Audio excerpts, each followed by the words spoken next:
எல்டியா pure plus pure coconut oil வழங்கும் super சமையல் super ஆரோக்கியம். வணக்கம் நேயர்களே, எல்டியா pure plus pure coconut oil வழங்கும் சூப்பர் சமையல் சூப்பர் ஆரோக்கியம் நிகழ்ச்சிக்கு உங்களை அன்புடன் வரவேற்கிறோம்.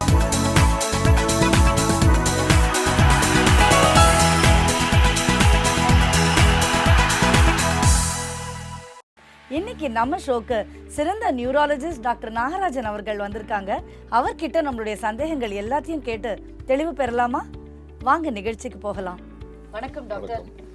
டாக்டர், இப்போ நம்ம நாட்டில் பார்த்தீங்கன்னா ஒரு ஏரியாலையும் ஒரு விதமான ஆயில் எண்ணெய் வந்து ரொம்ப நிறைய யூஸ் பண்ணுறாங்க. இப்போ நம்மளோட தமிழ்நாட்டில் பார்த்தீங்கன்னா கடலெண்ணெய் நல்லெண்ணெய் யூஸ் பண்ணுற மாதிரி, கேரளாவில் கோகனட் ஆயில், அங்கே தான் அந்த தேங்காய் எண்ணெய் நிறையா யூஸ் பண்ணுறாங்க. நம்ம அந்த அளவுக்கு சமையல் அதை யூஸ் பண்ணுறதில்ல. டேஸ்ட்டுக்காக வேணால் கொஞ்சம் ஃப்ளேவராக நம்ம சேர்த்துக்கிறோம். அது ஏன் டாக்டர் கோகனட் ஆயில்ங்கிற பேர் ஏன் வந்தது? கோகனட் ஆயில்ங்கிறது ஆக்சுவலாக நீங்கள் பார்த்தீங்கன்னா ஒரிஜினலாக இது பிரேசிலோட ப்ராடக்ட். இது பிரேசில்னு ஒரு ஊர் இருக்குது. அந்த பிரேசில் ஊரில் வந்து இவங்க பார்த்தப்போ இது என்னடா அது இந்த உள்ள கேர்னலை பார்த்தப்போ 3 கண் இருக்கு அப்படின்னு பேர் வந்தது. அந்த 3 கண் அது இருக்கு பார்த்தீங்களா, அதை பார்த்து அவன் கொக்கோ நட்டுன்னு பேர் வச்சான். அது வந்து கொக்கோன்னு நினச்சான் முதல்ல. ஸோ அதுக்கப்புறமா அதை உடச்சி பார்த்தப்ப தான் அதில் கொக்கோ கிடையாது, அதில் வந்து வேற ஏதோ பருப்பு இருக்குன்னு சொல்லி ஆக்சுவலாக அதை மிஸ்நாமர்னே சொல்லலாம். பட் பேர் அப்படி வந்துருச்சு, நமக்கு கோகோனட்னு வந்துருச்சு. அது கோகோனட்டுங்கிறது கோகோனட் ஆகி போச்சு. அந்த கோகோனட்டு தான் ஒரிஜினலாக பிரேசிலில் பேர் வச்சது. அப்படியே பரவி வந்துருச்சு. இப்போ வந்து நீங்கள் பார்த்தீங்கன்னா இந்த கோகனட்டோட சீடு இருக்குது பார்த்தீங்களா, இதெல்லாம் வந்து ஆத்தங்கரை ஓரமாகவும் கடற்கரை ஓரமாகவும் நிறைய இருக்கும். அப்படியே விழுந்து கடற்கரை ஓரமாகவே அது பரவி, அந்த நட்டு பரவி, அந்த இளநீர் காய் பரவி எங்கெங்கெல்லாம் கடற்கரை இருக்கோ அங்கெல்லாம் வந்து இது திருப்பி வளர ஆரம்பிச்சிச்சு. இப்போ நீங்கள் பார்த்தீங்கன்னா கடற்கரை எங்கெங்கே இருக்கோ அதுலேருந்து தான் இது வந்து நிறைய வளர்ந்துருக்கும். இப்போ கேரளா பார்த்தீங்கன்னா கடற்கரை நிறைய இருக்குது. ஸோ கடற்கரை ஓரமாக இந்த தென்னை மரம் ரொம்ப வருது. அதோடு இல்லாமல் இந்த தேங்காய் மரம் இருக்குது பார்த்தீங்களா, தென்னை மரம். இந்த தென்னை மரத்துக்கு வந்து கொஞ்சம் உப்பு சத்து லேசாக தேவை. அதனால் வந்து இந்த கடற்கரை ஓரமாக இது வந்து நிறைய விளையுது. இந்த பலகாரங்கள்னு சொல்லுவாங்க பார்த்தீங்களா, முறுக்கு, சீடை, அப்புறம் வந்து தட்டை, இதெல்லாம் வந்து கோகனட் ஆயிலில் செஞ்சாக்க அதனோட டேஸ்ட்டே தனி டேஸ்ட்டு. ரெண்டாவது அதுக்கு ஷெல்ஃப் லைஃபும் ஜாஸ்தி. கோகனட் ஆயில் வந்து அந்த காரல் வந்து கொஞ்சம் நாள் கழித்து வரும். அதனால் வந்து இது கோகனட் ஆயிலில் ஒரு பலகாரம் பண்ணால் நல்ல டேஸ்டியாக இருக்குதுன்னு சொல்கிறாங்க. ஸோ நிறைய தான் யூஸ் பண்ணிகிட்ருக்காங்க கோகனட் ஆயிலில். அதில் ஒன்றும் சந்தேகமே கிடையாது. ஆனால் கேரளாவில் வந்து முழுக்க கோகனட் ஆயில் யூஸ் பண்ணுவாங்க. அதாவது வந்து ஒரு மட்டன் பண்ணாலும் சரி, ஒரு சிக்கன் பண்ணாலும் சரி, எல்லாத்துக்குமே கோகனட். பிகாஸ் அபண்டண்ட்டாக அங்கே கிடைக்குது, நிறைய அவைலபிலிட்டி இருக்குது. அவங்களுக்கு இந்த மற்ற ஆயில்கள்லாம் இம்போர்ட் ஆகி வரணும், வெளி மாநிலங்கள்லேருந்து வரணும். இது உள்ளூராக கிடைக்கிது, கம்பேரிட்டிவ்லி சீப்பர். இப்போ பார்த்தீங்கன்னா இன்னொரு கோகனட் ஆயிலோட ஒரு பெரிய ஹப் வந்து என்ன, கொலம்போ, சிலோனில் பார்த்தீங்கன்னா எல்லாமே கோகனட் ஆயிலில் தான் இருக்கும். அங்கே ஆக்சுவலாக பார்த்தீங்கன்னா கோகனட் ட்ரீ பார்த்தீங்கன்னா ரொம்ப ஜாஸ்தி இருக்கும். அங்கே கிடைக்கக்கூடிய இளநீ வந்து இங்கே இருக்கிற போல 4 பங்கு சைஸாக இருக்கும். கோகனட் ஆயில் வந்து ஆக்சுவலாக அங்கேருந்து கடற்கரையிலேருந்து வந்து கேரளாவுக்கு, சிலோனுக்கும் கேரளாவும் பக்கத்தில் இருக்குது.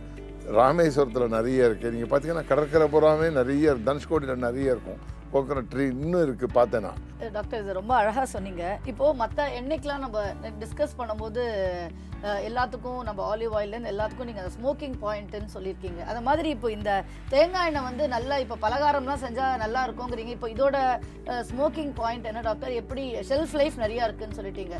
ஸோ இதை பற்றி சொல்லுங்கள். ப்ளஸ் வந்து இன்னொன்று, இதுக்கு வந்து ஒரு தவறான கருத்து இருக்குது. என்னென்னா அதுக்கு நிறையா கொலஸ்ட்ரால் வரும், ஃபேட் நிறையா இருக்குது, அதனால் யூஸ் பண்ணக்கூடாது அப்படிலாம் சொல்கிறாங்க. இந்த மிஸ்கன்செப்ஷன் நிறையா இருக்குது. அதை கொஞ்சம் எங்கள் நேயர்களுக்கு கொஞ்சம் தெளிவுபடுத்துனீங்கன்னா நல்லாயிருக்கும். இப்போ எந்த ஆயில் எடுத்தாலும் நமக்கு சமையலுக்கு உபயோகமாக இருக்கா ஒரு பாயிண்ட்.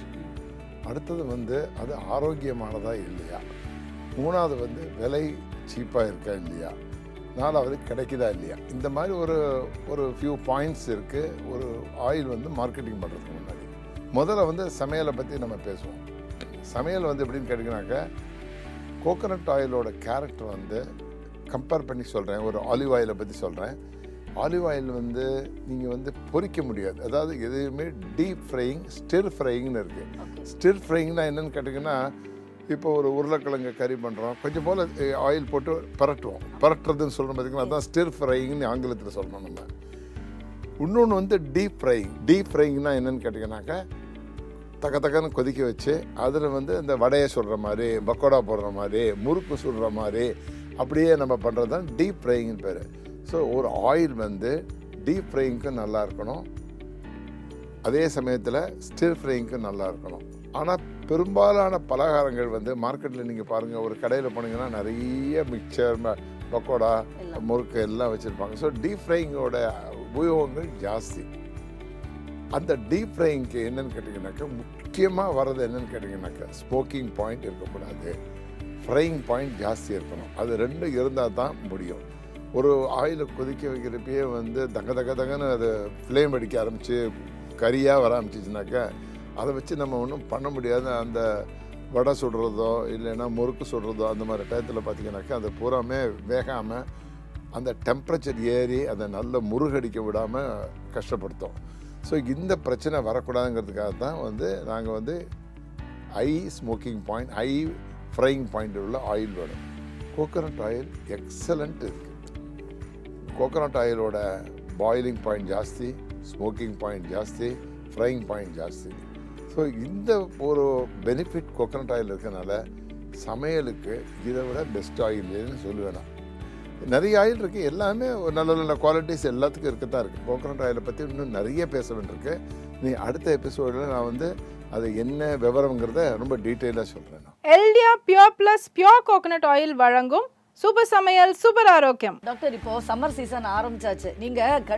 நீங்க தெருவில் ரோட்லலாம் போகும்போது ரெண்டு சைட்லயும் பார்த்தீங்கன்னா பச்சை பசேல்னு ஓவல் ஷேப்ல நம்மள வந்து இந்த வாட்டர் மெலான்ஸ், தர்பூஸ் வந்து நம்மள ரொம்ப இன்வைட் சிகப்பான்னு சொல்லுங்க.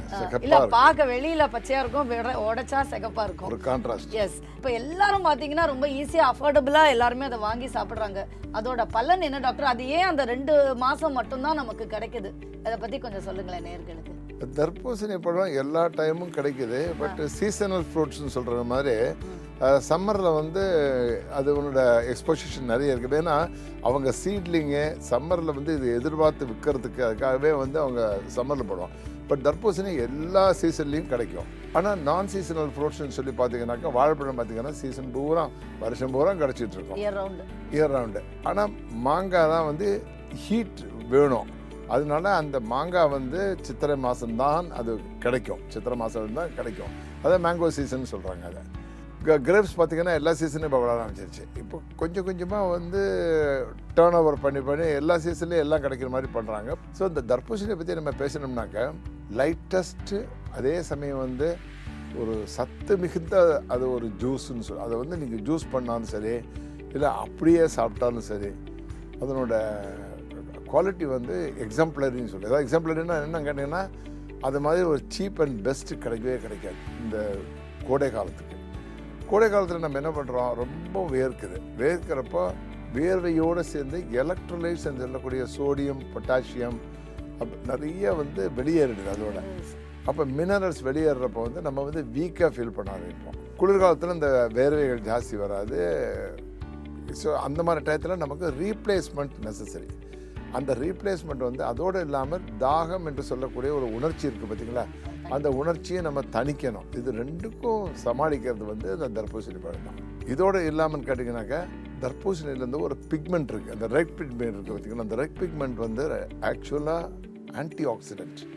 அப்படி ஒரு பேக்கடு ஆன்டி ஆக்சிடென்ட் அதில் நிறைய இருக்கிறதுனால இந்த ஆன்டி ஆக்சிடென்ட் நான் என்னென்னு கேட்டிங்கனாக்கா ஆக்சிடென்ட்னு ஒன்று இருக்குது. அதாவது வந்து சில விஷச்சத்துக்கள் பாடியில் உண்டாகிட்டே இருக்கும். அந்த விஷச்சத்துக்களை கவுண்ட்ராக்ட் பண்ணணும், அந்த விஷச்சத்துக்களை நியூட்ரலைஸ் பண்ணணும். அப்படிங்கிறப்ப அந்த ஆன்டி ஆக்சிடென்ட்னு வரும். அதில் அந்த ஆன்டி ஆக்சிடென்ட் சத்து வந்து ஜாஸ்தியாக இருக்குது இதில்.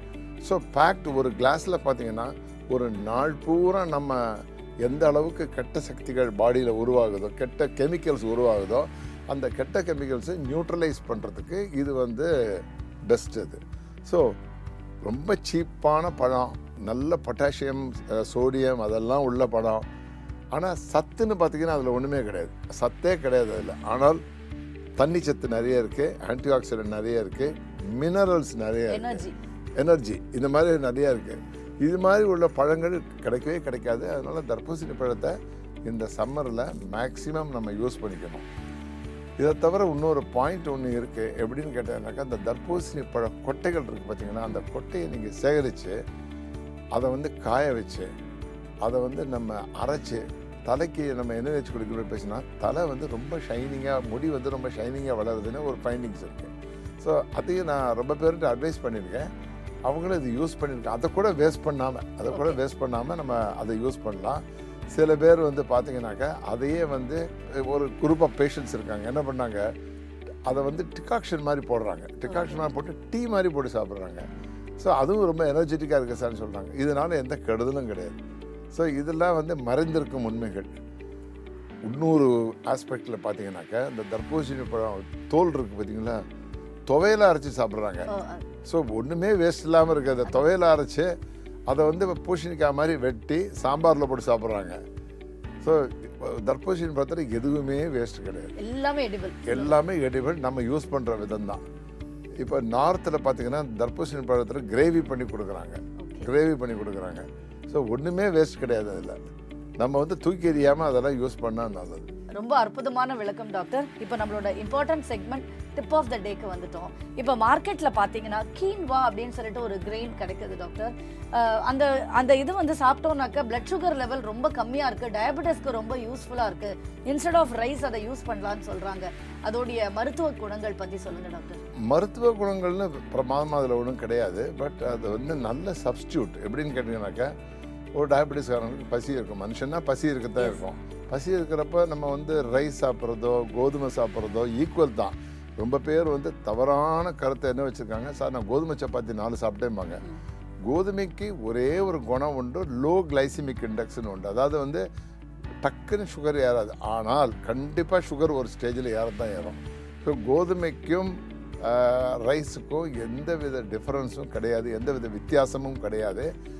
அதனோட சர்க்கரை சத்தை ஏற்றுற தன்மை வந்து ரெண்டுக்கும் ஒன்று தான். கொஞ்சம் டிலே, இன்னும் ஒரு இட்லி சாப்பாடு சாப்பிட்டா இமீடியட்டாக சுகர் ஏறிடும். ஆனால் வந்து பார்த்திங்கனாக்கா இந்த கின்பா ரைஸில் என்னன்னு கேட்டிங்கனாக்கா, ஒரு புரோட்டீன் சத்துக்கள் அதில் ஜாஸ்தி, ஆனால் வயிறு ரொம்ப.